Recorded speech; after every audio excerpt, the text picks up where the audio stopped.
surrounded by gadgets. I'll just move this over here. Can we see alright if I can put that there? I'm going to put my very small prompt script down here. It will probably mean I can't actually see it. Now, can you hear me? Yeah. Great, okay. Thanks very much for inviting me to come down tonight. I have never done anything like this, narrative non-fiction. I mean, it's a wonderful thing, but I've never stood up and just told a non-fiction story. Normally, because I write fiction, I read from my fiction, and certainly not by heart. So please forgive me if there are various gaps. It's probably just my brain trying to catch up with my mouth. I'm also very happy to be invited by an organisation that has young in its title. I feel quite special now. Okay, so I'm going to tell you a story. It is a true story. It's a story of survival, which is quite interesting given the stories that we've heard tonight. But it's a different kind of survival, I think. It's not about me. But then again, maybe it is about me, and maybe it's about all of us. You can decide at the end. Really, it's a story about a man called Mr. Loban. So I met Mr. Loban earlier this year. I was doing some research for a piece that I was writing based on my novel, The Other Mrs. Walker, which came out earlier this year in the spring. And in my novel, it opens with an old lady who's died alone in a flat in Edinburgh. And she has no apparent next of kin and nothing in the flat that can tell anyone who she really is. Now, when I met Mr. Loban, which was about a few months ago, he was already dead. In fact, he'd been dead for almost 4 years. There was nothing unusual about the way that he died, unlike my character. He was in a nursing home in Edinburgh. He died in 2012. He was a very old man, 85, and he basically died of old age. Now, if you die of old age in Edinburgh in a nursing home, they'll do what everybody does in those circumstances. They'll leave you in your room, they'll lock the door, and then they'll call the GP, who will probably know you. And the GP will come down and sign your death certificate. And once you have a signed death certificate, then you can go on your final journey, which is the one from the moment where you pass away to when you get to rest in your grave. So they called the GP, and she turned up, and there wasn't particularly anything unusual about Mr. Loban's circumstances, but there was a gap in his file that the nursing home had, and it was in the section that said no next of kin. And Mr. Loban had no next of kin. Now, it always seems sad to people, I think, this idea that somebody would die with no next of kin. No friends around, no family, nobody visiting them, and then you don't even seem to have somebody written in your folder that you can phone up. It seemed really even more surprising in a city like Edinburgh. I've lived in Edinburgh for about 25 years now. It's quite a small city, 500,000 people, just under that. It's a very connected city for those of you who know Edinburgh and love Edinburgh. You only have to speak to somebody for maybe 20 minutes. If you ask the right question, you'll discover you know somebody that they know and they know somebody you know, etc., etc., etc. That's just life, isn't it? But it's writ large in Edinburgh. And so it seems really strange that in Edinburgh there could be people every day who die on their own with no apparent next of kin. However, it is in fact very normal. And it's normal across the whole of the UK. And in fact, it's on the rise. Now that could be down to demographics. We all live longer, so you literally just outlive people. It could also be down to the fact that people have smaller families, so there's less people to have as your next of kin. You have much less families of 6 siblings, 10 siblings, etc., and therefore a lot less cousins, second cousins, uncles and aunts, etc. So it's not an unusual thing, it's a normal thing, and yet people still feel, oh, that's quite a sad thing. Anyway, so in Edinburgh, if you have no next of kin, who looks after you on that final journey to the grave? Somebody has to arrange your funeral. And what happens if they can't trace any next of kin is you'll end up with a council funeral, sometimes called an indigent funeral. They used to be called pauper funerals, but they're not called that anymore because it's quite controversial. In Edinburgh, there's probably about 250 funerals that are indigent funerals every year. Now, for most of those, there are next of kin, but basically the next of kin won't pay. There's all sorts of reasons why that is, but that is one of the reasons that the council do it. There's also certain people where there are next of kin, but the next of kin just won't take the deceased person on. Okay. But there are also, probably, I was told at Morton Hall, about 2 to 3 funerals every month where there simply are no next of kin. So Mr. Loban, in having no next of kin written on his form, was not unusual at all. But when the GP turned up to issue the death certificate, she didn't have a problem with the cause of death. Basically, it was heart disease, peripheral vascular disease, and extreme frailty. I mean, he died of old age in a nursing home, which maybe all of us hope will happen. He lived 85 years. But there was something else that she was worried about. In the paperwork, in his file, he turned out to have 2 dates of birth and 3 different names. He was called Mr. Loban by the staff. He was also known as Mr. Krebs, and he had a 3rd name that he'd referred to, Mr. St. John Shirley. Now, if you live in Edinburgh or anywhere else in Scotland, any unexpected or sudden death, even if it happens in a nursing home or a hospital, has to be reported to the Procurator Fiscal. The Fiscal is the Crown Office, and they are responsible for establishing the cause of death and also the identity of the person who's died. Now, in practice, what that means is that they phone up the police. If there's an investigation to be done, the police will do it in Scotland. So the GP phoned up the Fiscal and said, I can't sign the death certificate. I don't know who he is. And so the Fiscal phoned up the police. Now, in 2012, when Mr. Loban died in Edinburgh, there was a team of wonderful police officers called the Edinburgh Inquiry Team. They were a team based over at the Pleasance, St Leonard's police station. They had several officers and a 40-year history in that team, and they were the specialists in all non-suspicious and unexplained death in Edinburgh. So if any one of you had fallen under a bus, or jumped off Arthur's Seat, I hope not, or just been found dead in your flat in Edinburgh, they were the ones who would come and look after you to start with. They would force the door, they would come in, they would find you, they would establish that it was non-suspicious, i.e. it doesn't have to go to murder squad or CID, and then they would go, who is this person and how have they died? Lots of people find that quite gruesome, even though we all love crime. I find it quite comforting that whatever the circumstances of your death, somebody somewhere is going to look after you, and look after you pretty well.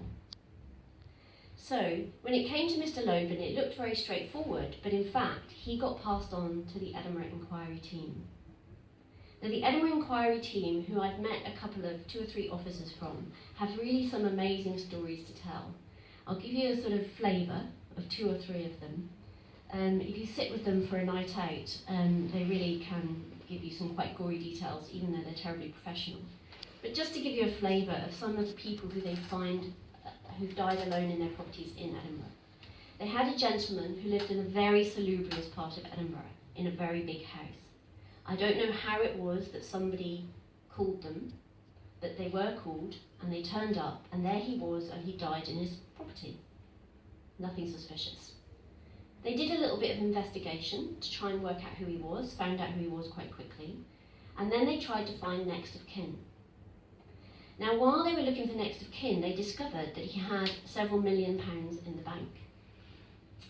And it turned out that he was a stock market wizard, that he had spent all his life playing the stock market. It took them a little while, but they did eventually track down his next of kin, and he had a sister. And his sister lived in California. And he had not seen his sister for 30 years. But they phoned her up and said, "Are you so-and-so's sister?" And she said yes. And they said, "He's having his funeral, you might want to come over. And if you come over, we'd like to interview you, please." And she said, yes. So she came over, they had the funeral, and then she was interviewed by the police, and they established that she was genuine, that she was his sister, that they had been estranged for 30 years, and after that, she went home with millions of pounds in the bank. Quite a lot of their cases involve people who live in quite difficult circumstances. One of the ones they told me about was a man who, they went into the property, I think a neighbour had called them, that's quite common, and the flat was in complete squalor, a total state, and yet there was one drawer in his bedroom, they said, not his living room, his bedroom, it was very specific. And when the police officer opened it, there was a series of tools laid out, all in their packaging, impeccable, very neat. Why does that happen? Who is that person? What does that mean? They don't know. They will never know, we don't know, but it struck them as interesting. And it says something about that person that goes beyond just the paperwork required to let them go and have their funeral. Somebody else who died apparently had no money. They found £52,000 in cash in a holdall in his living room floor. These are normal cases in Edinburgh, this small city of 500,000 souls. So Mr. Loban was a rather unusual kind of person for them, because they didn't have a problem with his cause of death, it was more his identity. Now nowadays, identity is very easy to establish. I mean, basically, they go in and they look at your mobile phone, okay? If you don't have a mobile phone, they look at your address book, if you're older. If you don't have an address book, they start to look at your post, okay? And even a post from a utility company or somebody who's, an insurance company or something like that will straight away give them some sense of who you might be, okay? Quite often, they'll look for photographs. They'll just look on the wall or in people's wallets, that kind of thing. And they'll go, okay, I think they've got next of kin and I think that's them. They have told me that they quite often found a bus pass or a passport photograph and they just hold it up next to the person's face and they go, yes, it's them. Okay, but with Mr. Loban, none of these things were any use to them. I mean, they tried everything. There was no birth certificate, there was no marriage certificate, nothing in the Scottish records that could connect any of his 3 names with his 2 dates of birth. They tried council records, had he ever had a tenancy agreement, council tax records, anything like that, nothing. They tried passport office, driving licence, bank accounts, no sign of him. He did apparently have cash, the nursing home said, but they just couldn't find a bank account that was linked directly to the person they had there, that they could confirm without doubt that that was who he was. They didn't find any connection with religious organisations in the city. They were told that he had used to say to the staff that he had a lockup in the Bridges area. Could they find a lockup under any of his 3 names? No. He did, however, leave 2 things that they could go on. The first was that he liked to tell stories. And the stories that he had told the staff included the fact that he had lived in Italy once, that his father had been a diplomat, and that he once coxed the Cambridge and Oxford boat race. Now, the nursing home staff described these stories as fantastical, but as one of the police officers said to me, some people do have fantastical lives. The other piece of information they had was an address, a former address that he had come from when he first moved to the nursing home. Now, while the police set off on their investigation, Mr. Loban started the first part of his journey because he couldn't stay lying in his bed in the bedroom in the nursing home. They probably had to free it up for somebody else. Now, 90% of people who die alone in Edinburgh will end up in the city mortuary. Has anyone here ever been to the city mortuary? I've been to the city mortuary for research, thankfully not for other reasons, and it is a really fascinating and interesting place with wonderful staff. It's a 1970s building on 2 floors, grey concrete, down the end of the Cowgate, if anyone wants to go and have a look at it. And in the mortuary, they do 6 autopsies a day in Edinburgh, more at Christmas and New Year when they always have a backlog. They have 52 steel-lined fridges. They're usually full most of the time. When you arrive, they will write your name in a ledger, and it's not just a computer ledger, it's an actual book with leather covers and paper made to last 40 years. They will weigh you, they will tag you, they will look after any belongings that came with you, they will bag you up, and then they'll slide you onto a shelf, and you live on that shelf until the Procurator Fiscal is satisfied with the cause of your death and your identification, and then they will let you go to the funeral directors. So the police went to the address. Mr. Loban's former address was a house in Inverleith, which is quite a nice area of Edinburgh by the Botanical Gardens. The house, he hadn't lived in the house for quite a few years, about 4 years, I think, 4 or 5 years at the point where he died. So they had to do a bit of digging into the houses, the records of the house. And of course, if you know anything about Edinburgh, you'll know that property and property records are always there and always available and a very significant part of our city's life.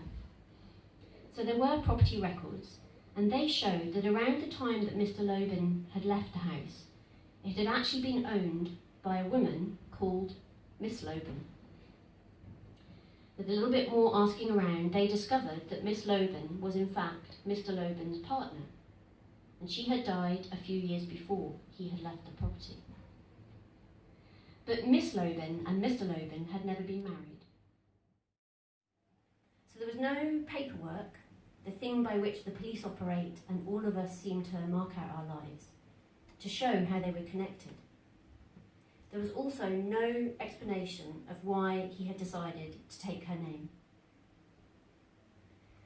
Now, Miss Loban had died a few years before, and when they investigated the property record, they discovered that the proceeds from the sale of the property, around the time Mr. Loban left it, had gone to a woman down south in England. And luckily for them, she was still alive. So they got in touch, and it turned out that this woman who had inherited the property, or the proceeds from the sale of the property, was Miss Loban's sister. Now this is when they got into what's a very familiar story. They discovered it was all about estrangement and family breakdown. And more often than not, some of those 250 indigent funerals that take place in Edinburgh with no apparent next of kin are the result of estrangement and family breakdown. Basically, what had happened was when Miss Loban died, Mr. Loban hadn't told her relatives. Who knows why? I don't know why. He did tell them eventually, but he didn't tell them straight away, and he also refused to move out of the house. So they were not very happy about this, understandably, and because the property belonged to them, and they wanted to sell it. And the police said to Miss Loban's sister, would you be prepared to act as next of kin for Mr. Loban, if this is indeed Mr. Loban? They still didn't have any paperwork to confirm that. And she said, no. Now, anybody in Scotland can petition the Crown Office to become next of kin. You don't have to be a blood relative or even a relative by marriage. You can do it for anybody if you want to do it. And then you become responsible for them and their final journey to the grave. So Miss Loban's sister didn't want to do it. There'd been this family breakdown, she was elderly, she lived down south. So the police still had this problem of ascertaining whether they had proof beyond reasonable doubt of who Mr. Loban really was, and the fact that they seemed to have no next of kin to help them with that proof. However, she did tell them one thing which set them on the next part of their journey, and that was that Mr. Loban used to teach at a school in England in the 1960s. Now, having trawled the internet quite a lot to try and find Mr. Loban, or by any of his 3 names and dates of birth, you'd have thought that that was probably going to be a dead end. But actually what happened was, it turned out that the school did still exist, and not only that, it had all its employment records going back 50 years. They got in touch with the school, and the school got in touch with them, and the school had an employment file for a man matching one of Mr. Loban's names and a very similar date of birth. So they finally went, we are on the trail of the right person, this elderly gentleman who's died in a nursing home in Edinburgh in 2012. Mr. Loban's details from the school file also had an address, and it was an address in Lewes in Sussex. Now, once you've got a little trail, like a little paper trail, with a name and a date of birth and an address, you can start trawling records with some hope of success. If you just type in a name and an ambiguous date of birth, you might get 5, 6, 10, 100 names, similar names and similar dates of birth. How are you going to know that the person is the one you want? Anyone who's done genealogy will tell you that you can go down a lot of false trails. So the police had to be sure that they were on the right trail. So what they did now was they went to the National Archive in Kew, that wonderful place where all the records of all of us are held. And the National Archive in Kew basically came up gold. What happened was they didn't find a marriage certificate from Mr. Loban or any of his other 3 names. They didn't find a birth certificate from Mr. Loban or any of his other 3 names. But they did find a death certificate. And it was a death certificate for a woman who died in a hospice in the 1970s in Lewes, Sussex. And her name was Sarah Cornwich. And her death certificate had been signed by her son, and her son's name on the form was Mr. St. John Shirley, and her former name was Krebs. So they went, this is our Mr. Loban. Then what happened was quite quickly they came up with several other proofs of identity. And if you want to look for him, this is what you'll find if you look him up online now. Mr. Loban, who died in Edinburgh in 2012, aged 85, was born in Italy in 1927. He first came to the UK sometime between 1939 and 1942 as a teenager. His mother Sarah possibly came with him then, but certainly followed him after. His father Martin Krebs was never heard of again. In 1948, aged 21, he was naturalised as a British citizen. When he was naturalised as a British citizen, he was called Robin Alfred St. John Shirley. The police never found out where that alias came from. He had basically, this old man in an Edinburgh nursing home who died in 2012, had basically escaped Nazi Europe and come to the UK and found refuge here. So at this point, the police were very happy. They said, this is our Mr. Loban. And they said, now we can hand him over to the council and he can have his indigent funeral. And if you go to Morton Hall and ask them to look up their computer record, unfortunately they don't have a ledger, which is sort of a shame, but they don't. But if you look up their computer record, as I did, they will say yes, in November 2012, Mr. Robin Alfred Krebs, Loban, formerly known as Krebs, had a funeral paid for by the council. If you have a council funeral in Edinburgh, it's a very simple thing. They'll give you a basic coffin. They'll put a notice in the paper just in case somebody is there to find. There won't be any flowers. There probably won't be any speeches. But they probably will have a celebrant or a minister from the area where you lived. And they will say a few words. And more often than not, somebody will appear to stand there and mourn your passing. And I think in Mr. Loban's case, the police didn't go, but the nursing home staff did. Now, just when the police thought, that's it, it's all over, Mr. Loban had completed his journey to settle in his grave, something else popped up. They were finalising their report, and the local authority, Edinburgh City Council, got in touch. They said, we've been trawling our records, and we've come up with something you might find interesting. They had a record for a house in MLitt from 2008, where environmental health had attended. And the reason environmental health had attended was because the owners wanted the person who was living in the house to leave. And the person who was living in the house was known as a hoarder. And they felt that they needed the council to help him move on. And the council had decided that because of this, they might need the help of the police. So a couple of environmental health officers went to the house, accompanied by a couple of police. When they arrived at the house, the police officer who attended told me he couldn't believe it. The whole house, the whole hallway, everything was piled up with belongings, as though that person had collected everything they'd ever had over their entire life. He said his colleague had to climb up a ladder to get over the belongings in the hallway, to get into the house to talk to the gentleman inside. The gentleman inside was known as Mr. Krebs, and the police officer who attended was the same police officer who looked after Mr. Loban, formerly known as Krebs, after he had died. Now, the reason I'm telling you this is because everyone tells me that if you die with no next of kin, it's a very sad story. But actually, what I've discovered is that it's not quite as sad as it could be. There are so many people in Edinburgh and everywhere else who will look after you on your final journey. And they do it with compassion, and they do it with professionalism, and they do it with a huge amount of care. But they do something else too, which is why I say this is a story about survival. They don't just consign that person to a piece of paperwork for somebody to look up in the archives. They remember that person, and they remember that case, and they remember what they discovered about them.